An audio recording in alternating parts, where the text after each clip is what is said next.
Itu sekarang yang kalau ngerokok bunyi itu kan. Kami dari kelompok 1 akan mempresentasikan hasil makalah kami yang berjudul Analisis Penyelesaian dengan Backtracking pada Game Sudoku.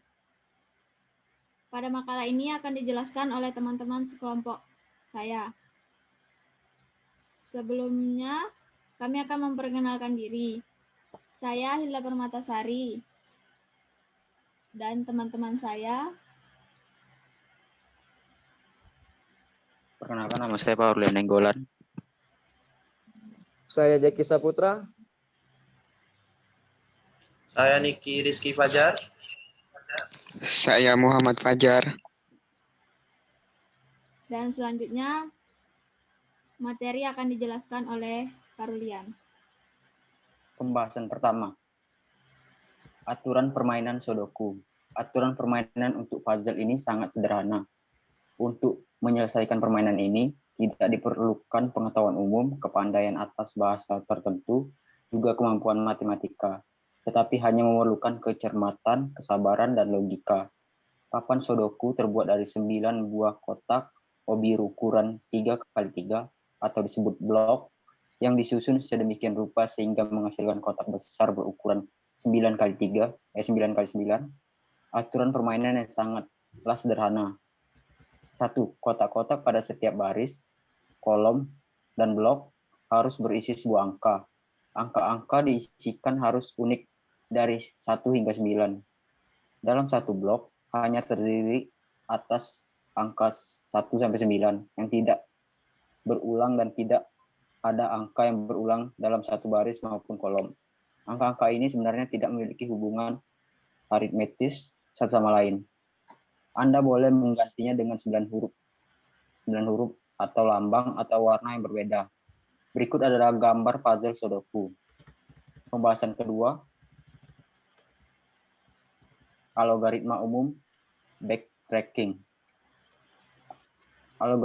Algoritma backtracking adalah suatu algoritma yang merupakan perbaikan dari algoritma brute force secara sistematis mencari solusi persoalan di antara sebuah kemungkinan solusi yang ada.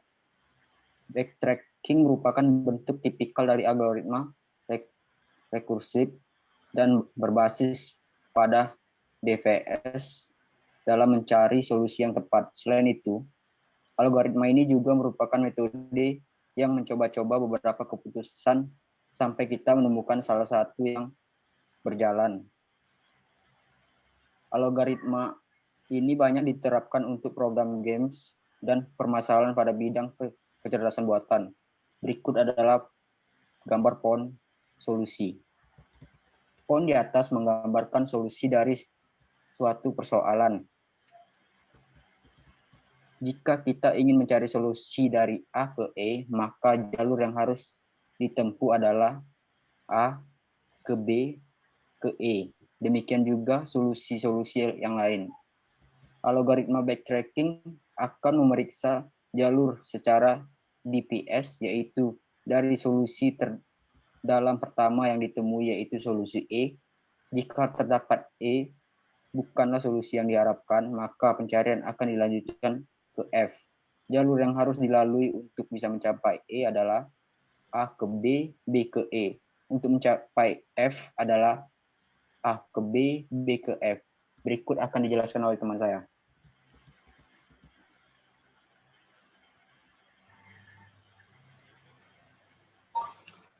Lanjut, Niki.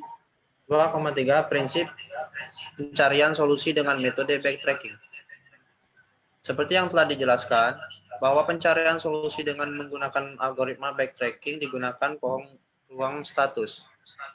Cara kerjanya adalah dengan membentuk lintasan dari akar ke daun. Berikut gambar dari pohon ruang status.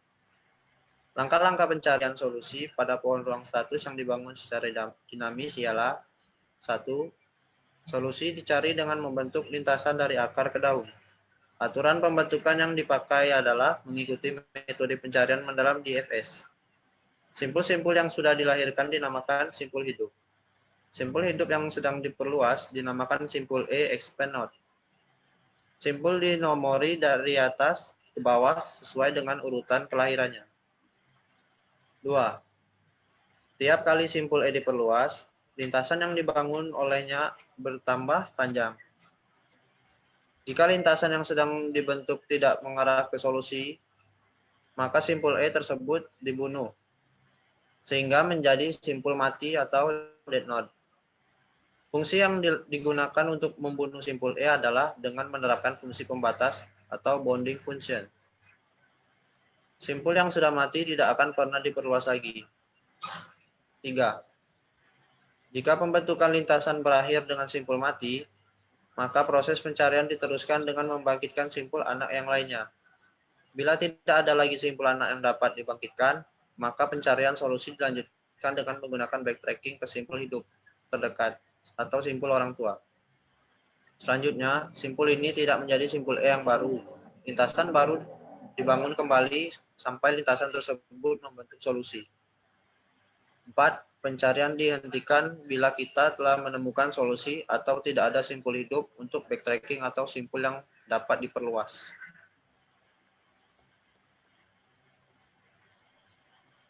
Berikut algoritma backtracking sebagai pemecah solusi permasalahan puzzle Sudoku. Berikut ialah gambar dari diagram blok pencarian solusi.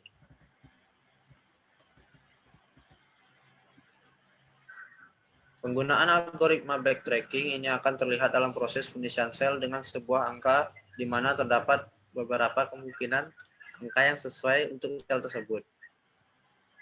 Pada pengisian selanjutnya, angka yang diisikan dengan dicocokkan dengan angka-angka pada sel baris. Kolom dan subgrid yang bersesuaian, metode membandingkan dan pencarian angka yang menuju ke solusi dilakukan secara rekursif. Proses pencarian solusi digambarkan pada diagram blok di atas. Contoh pencarian solusi yang dapat dilakukan sebagai salah satu penerapan algoritma backtracking. 1. Pencarian sel yang kosong. Sel pertama yang kosong adalah pada baris ke-1, kolom kedua. 2. Angka yang dapat diisikan adalah 1, 2, 3, 4, 5, 6, dan seterusnya. 3. Pencarian kandidat yang akan diisikan kandidat angka yang mungkin adalah sebagai berikut. Baris ke-1, kolom kedua, atau S1.2.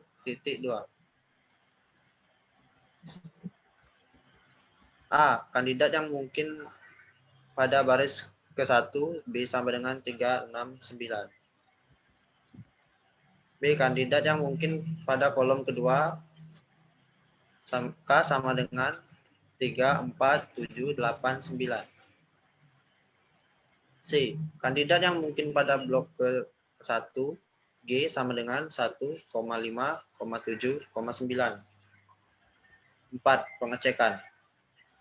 Pengecekan dapat direpresentasikan dengan himpunan seperti pada gambar berikut. Berikut ialah gambar dari himpunan solusi.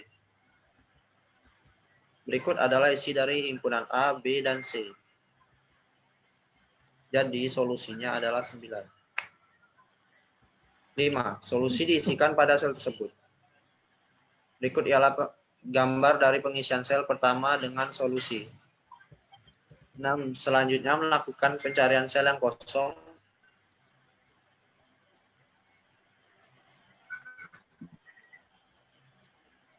Sel yang kosong berikutnya yaitu sel pada baris ke-1, kolom ke-6. Proses dilakukan berulang-ulang sampai didapatkan solusi. Gambar dari pengisian solusi pada baris ke-1. 7. Pencarian solusi pada baris kedua akan dihadapkan pada kasus yang berbeda, yaitu terdapat himpunan solusi yang lebih dari satu. Dalam hal ini akan dilakukan backtrack ke kandidat angka yang lain. Hasil pengecekan berupa himpunan solusi akan disimpan yang kemudian dapat digunakan untuk proses backtracking. Pencarian kandidat angka untuk baris kedua. Selanjutnya dilakukan backtrack berdasarkan himpunan solusi yang telah ada untuk masing-masing sel, sehingga didapatkan solusi. Berikut adalah solusi-solusinya, beserta gambar pengisian solusi pada baris kedua. 9. Proses pencarian solusi dilakukan berulang-ulang sesuai jumlah sel yang masih kosong sampai seluruh sel terisi oleh angka menurut fungsi pembatas yang ada. Berikut ialah gambar dari puzzle Sudoku yang telah terselesaikan. Lanjut, Jeki. Penerapan algoritma. Algoritma backtracking sangat efektif dalam mengurangi jumlah pencarian kemungkinan solusi teka-teki. Menurut perhitungan ada sebanyak 6,670,903,705,021,072, 0,936,960. Jumlah kemungkinan status untuk teka-teki Sudoku berukuran 9x9. Suatu angka yang sangat besar jika ingin dicari secara brute force. Garis besar algoritma backtracking untuk menyelesaikan teka-teki diberikan di bawah ini. Masukkan matrix sel 1919 sel I, sama dengan true jika solusi ditemukan. Sel I, sama dengan false jika solusi tidak ditemukan. Pengisian sel dinyatakan dengan integer 1, 2, 3, 4, 5, 6, 7, 8, dan 9. Keluaran X19 yang dalam hal ini XI adalah angka untuk sel ke I. Algoritma inisialisasi X19 dengan 0. Dari 1 sampai 9 balik lagi ke for I.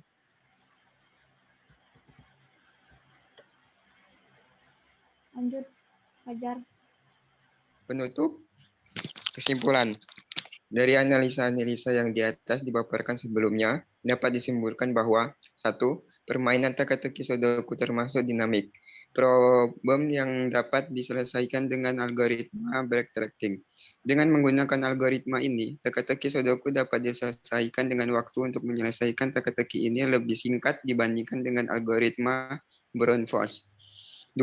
Teka-teki Sudoku merupakan permasalahan yang memiliki solusi dengan jalur kombinasi, sehingga diperlukan proses backtrack untuk mendapat solusi secara optimal. 3.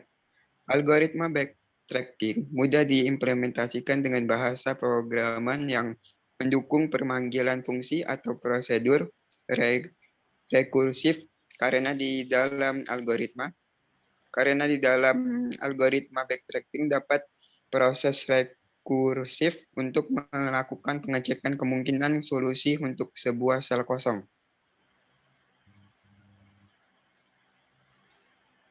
Itulah hasil presentasi dari kelompok 1. Jika ada salah kata, kami mohon maaf. Sekian dan terima kasih.